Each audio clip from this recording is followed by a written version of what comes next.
ہمارے تو انفرادی معاملات بھی بہت پست ہیں، ہمارے تو معاملات آپس کے غلط ہیں، ہم تو جھوٹ اور دھوکہ اور فریب اور ملاوٹ اور خیانت اور غبن، اس میں تو ہم بہت ہائی مارکس جو ہیں سیکیور کر رہے ہیں۔ جارج برنارڈ شاہ نے کہا، میں جب قرآن پڑھتا ہوں تو محسوس کرتا ہوں کہ اس سے بہتر کتاب ممکن نہیں، اور جب مسلمانوں کو دیکھتا ہوں تو محسوس کرتا ہوں کہ ان سے زیادہ ذلیل قوم کوئی نہیں۔ یہ گواہی ہم دے رہے ہیں، یہ محمد کے ماننے والے یہ ہیں، یہ ہے امتی محمد کے،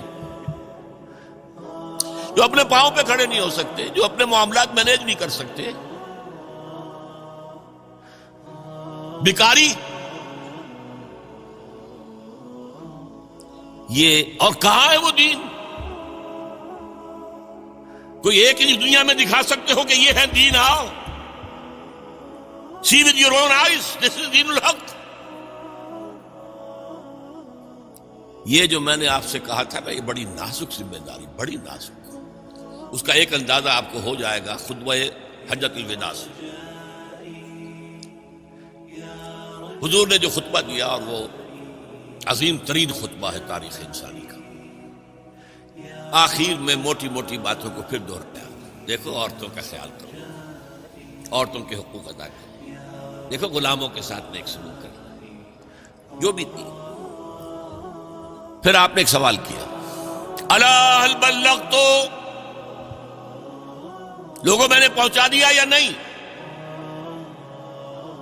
1.25 لاکھ کا مجمع تھا، آج سے 1400 برس قبل 1.25 لاکھ کا مجمع بہت بڑی بات تھی، بہت بڑی بات، جبکہ ابھی اسلام صرف جزیرہ نمائے عرب تک محدود تھا۔ آج بھی پہلے کبھی ہو جاتے تھے 28-30 لاکھ بھی، ان مینیجیبل ہو رہا تھا معاملہ۔ اب سعودی عرب کی حکومت نے کو مینیج کیا، پابندیاں لگائی تو 20 لاکھ، یہی ہے نا 1.25 لاکھ کا بن۔ اور اس کا نقشہ میں دکھا دوں، ایک ایک حرف آپ 3 مرتبہ کہہ رہے تھے۔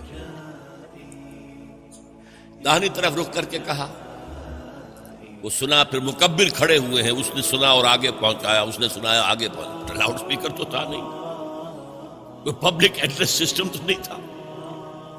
پھر آپ نے سامنے رخ کر کے وہی بات فرمائی، پھر یہاں سامنے کھڑے ہوئے لوگوں نے پہنچایا، پھر بائیں طرف رخ کیا۔ اسی لیے ہر جملے کو، ہر بات کو آپ نے 3 دفعہ کہا، الا هل بلغت، میں نے پہنچا دیا یا نہیں؟ اور عام عادت صحابہ کی یہ تھی کہ اول تو حضور کے سوال پر خاموش رہتے تھے کہ واللہ ورسولہ عالم، یا اگر جواب دیتے تھے تو فرط ادب سے بہت مختصر جواب۔ وہ چلبلے قسم کے شاگرد جو ہوتے ہیں، جو استادوں کو بھی پڑھانا چاہتے ہیں، صحابہ کرام اس طرح کے نہیں تھے، اپنی لیاقت اور ذہانت کا روب جو ہے اپنے استادوں پر گاٹتے۔ وہاں تو یہ تھا کہ ایک بات جواب، یہاں 4 جواب دیے ہیں صحابہ۔ انا نشهد انك قد بلغت الرسالة واديت الامانة ونصحت الامة وكشفت الغمة۔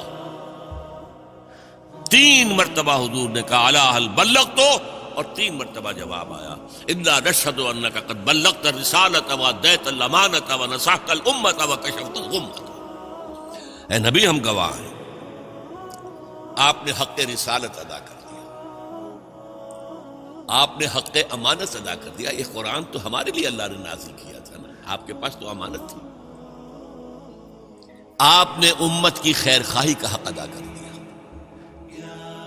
آپ نے ہر قسم کی گمراہیوں کے، اندھیاریوں کے، اندھیروں کے پردے چاک کر دیے۔ 3 دفعہ یہ جواب لے کر انگشت شہادت سے اشارہ کیا آسمان کی طرف، پھر لوگوں کی طرف، اللہم اشہد، اللہم اشہد، اللہم اشہد۔ اے اللہ تو بھی گواہ رہے، یہ مان رہے ہیں کہ میں نے پہنچا دیا۔ They can't sue me in your court on the day of judgment۔ یہ میرے خلاف استغاثہ نہیں لا سکتے کہ میں نے پہنچانے میں کمی کی ہے، یہ مان رہے ہیں کہ میں نے پہنچا دیا۔ It was the sigh of relief جس کو کہتے ہیں 23 برس کی محنت شاقہ، کون کون سے مراحل آئے ہیں۔ یوم طائف بھی آیا ہے، 3 سال کی شیب بنی ہاشم کی قید بھی ہے، مارکہ احد بھی ہے، احزاب بھی ہے، 70 مبلغین ذبح کیے، کیا کیا نہیں دیکھا، کیا کیا نہیں جھیلا. لیکن پھر بات کیا ہوئی؟ اب آپ نے آخری بات اللہم اشہد اللہم اشہد اللہ، اور اس کے بعد فَلْيُبَلِّغِ الشَّاهِدُ الْغَائِبَ. اب جو یہاں موجود ہیں ان کے ذمے ہے کہ پہنچائیں ان کو جو یہاں نہیں ہے. میں فارغ ہوں، میرے کندھے سے بوجھ اتر گیا، اب تمہارے کندھوں پر آیا. اب اس غائب میں وہ بھی تمام لوگ شامل تھے جو اس وقت دنیا میں تھے اور وہاں نہیں تھے. شاہد اور غائب کا لفظ آ گیا جہاں سے میں نے بات شروع کی تھی، شاہد اور غائب. شاہد موجود، فَلْيُبَلِّغِ الشَّاهِدُ الْغَائِبَ، اور غائب میں وہ بھی ہے جو قیامت تک آئے. یہ ہے اس امت کا فرض منصبی.